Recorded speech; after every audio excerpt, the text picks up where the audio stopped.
Dream Workshop. You know, if you want to make a dream, you might have to craft a little. Grab that brain of yours, you know, the one that sits behind your forehead. With that hand, yes, the one you forgot held crayons and markers as if your little paws resembled those of Van Gogh or Picasso.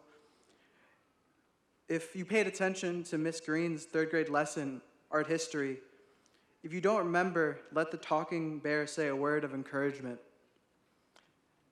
You know he was your friend once. Don't tell me you forgot. He'll say, buddy, friend, dreams are what make you and me.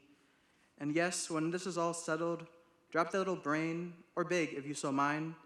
Let your mind drift like clouds until they form objects like cotton candy. It's like coffee without caffeine. It's like, you know, whatever you want it to be. Thank you, Cesar. Very nice.